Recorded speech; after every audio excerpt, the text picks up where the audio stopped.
Students, today now we are going to we have studied about the heating effect of electric current. Now in this class we will be studying about the applications of the heating effect of electric current, that is electrical heating appliances. The heating effect of electric current has many useful applications. So now we will be studying what are these applications we will be having it and what are the characteristics.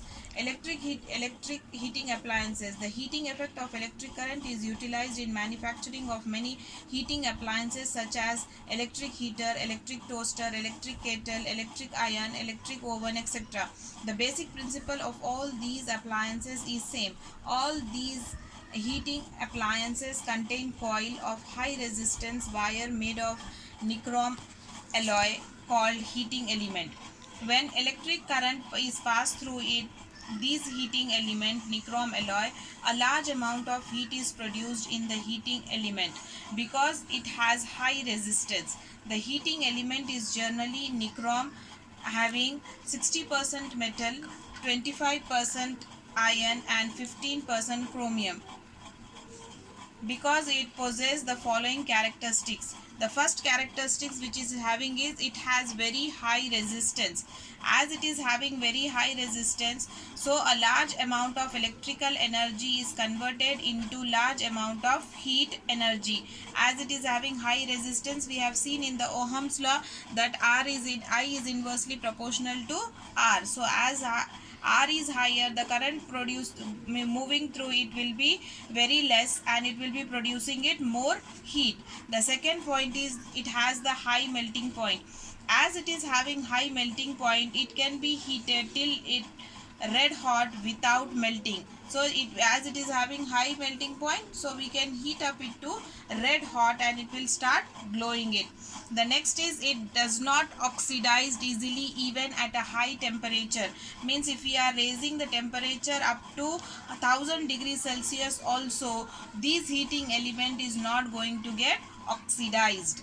Then its thermal expansion is very small, very large. It is not very large. So the thermal expansion is not very large, means when we are heating like pure metals, when we have seen when we will be heating these pure metals, they are going to expand, but here there will be no thermal expansion for this heating element. So heating does not get loosed and cause any insulation problem, means the wire is not going to become hot and expand and it burst, or insulation problem we will be not facing it. So these are the characteristics of heating elements. Whenever there will be a question for the heating element cause characteristics, you have to write this. It has very large resistance, it has very high melting point, it does not oxidize easily even at high temperature, and its thermal expansion is not very large. This you can write it for all electrical appliances which we are using for heating purposes, like electric iron is there, electric toaster is there, electric heater is there, electric bulb is there, electric oven is there.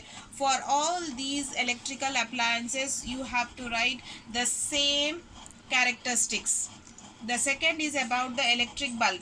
Now in this electric bulb, what are the things, how it will be working it, we will be studying it. The heating effect of electric current can be used to produce light, as it is a case of electric bulb. An electric bulb consists of a filament made up of tungsten. This filament is made up of tungsten. Tungsten is used because it has a very large resistivity and has a melting point of 3380 degrees Celsius. Means the melting point of this tungsten is 3380 degree Celsius. So tungsten is used to make filament. Why it will be used? As we have seen in the previous slide about, it has very high resistance. So large amount of electrical energy is converted into large amount of heat. Second, we have seen about it has high melting point. So its melting point is 3380 degrees Celsius. So it can be heated till red hot without melting it. It is not going to get oxidized easily. Even at a temperature of 25,000 degrees Celsius also, it is not going to oxidize. Its thermal expansion is also not very large, so it is not going to lose any insulation problem.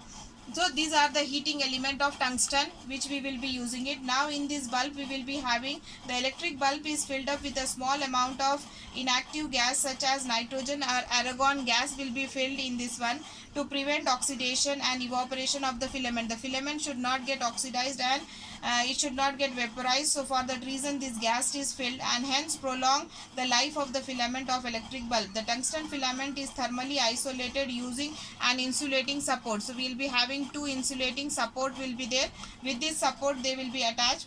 When the voltage is applied to the bulb, electric current flows through the tungsten filament on an electric bulb. The filament gets heated to a high temperature and soon becomes white hot and starts emitting light.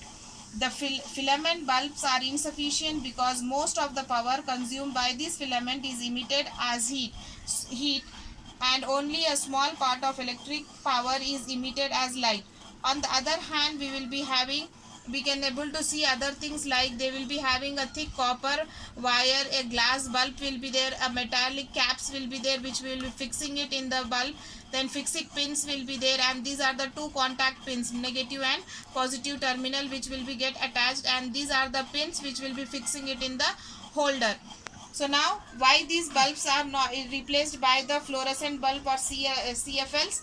Because the amount of heat, fluorescent tubes are about 3 times as sufficient as filament bulb. Although initially more expensive than tungsten filament bulbs, the running cost are far less because the current consumed is less. They give more heat and also for a longer period of time. So now then next we will be studying about the electric fuse. Electric fuse also work on the same principle of heating effect of electric current. Heating electric fuse is an application of Joule's heating effect of an electric current. So an electric current, as you can able to see it in this fuse, we will be having a fuse wire will be there. This fuse wire we will be using, a fuse wire is always connected to the live wire and in series with the electrical circuit to protect it from overloading. As we have seen that in the series combination the equivalent resistance is going to be very highest. So this fuse wire is not going to use up any electric current. How much electric current will be is passing through it, it can able to send. So for that reason it has to be connected in the series with the live wire. An electric fuse is a safety device consists of a piece of thin wire of material, generally an alloy of tin and copper, having a low melting point and high resistance. So this you have to keep it in mind. For a fuse wire it will be having low melting point and it will be having high resistance, so that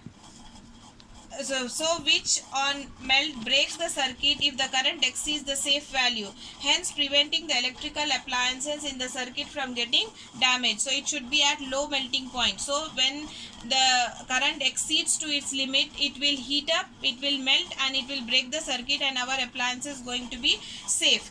Then in the same manner, like we will be seeing about rating of fuse. Like in our house we will be having two main types of fuse. One will be of 5 ampere fuse and second will be 15 ampere fuse. 15 ampere fuse we will be using it for higher rating power appliances, and 5 ampere of fuse we will be using it for all other appliances like fan, bulb, tube light, TV. For all these purposes we will be using 5 ampere fuse we will be using it. So now this fuse will be rated according to the use of it.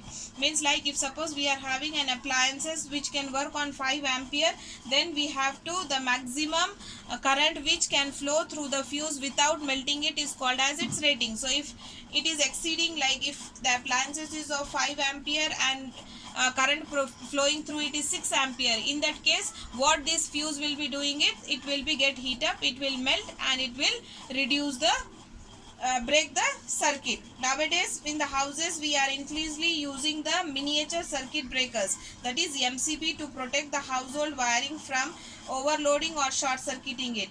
The switch off and the circuit within the very short duration of time, in a fraction of second. In case of short circuit or overloading, the MCB can be reset when the fault has been corrected. So this will be more better. Like previous we have seen about the fuse. In this fuse we have to go for a thin wire. For this we have to call an electrician, but for MCB automatically it will trip down the button if it is overloading is happening it, or some more exit current is been taking place in MCB, it automatically goes off. The use of rating ampere of fuses we are having as 1 ampere, 2 ampere, 3 ampere, 5 and 10 amperes of fuse we will be having it. Next we will be having, this is the last part of your lesson, that is electric power. Electric power is defined as the rate of electrical work. Means as we are using, as we are talking about, as in class 6-9 you have studied about the power. There we have seen about power in terms of time, in how much time we are doing the work.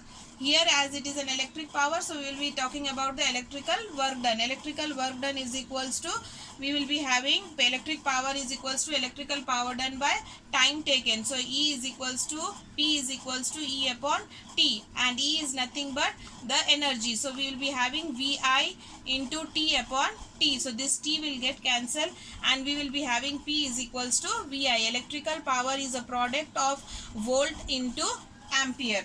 It is also defined as the product of applied voltage and the current flowing through it. Then we will be having other relation for electric power. Electric power in terms of I and R.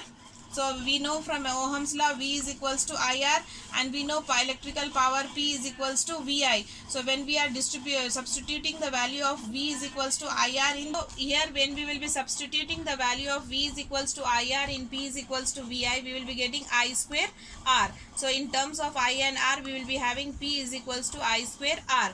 We will be having second another relationship, electrical power in terms of V and R. So according to Ohm's law, I is equals to V upon R, but P is equals to VI. If you are substituting the value of I in this one, we will be getting V into V upon R, that is V square upon R. So these are the two other units for the power. The SI unit of electric power is watt, and 1 watt is defined as when 1 ampere of current flows through an electrical circuit when a potential difference of 1 volt is applied across it.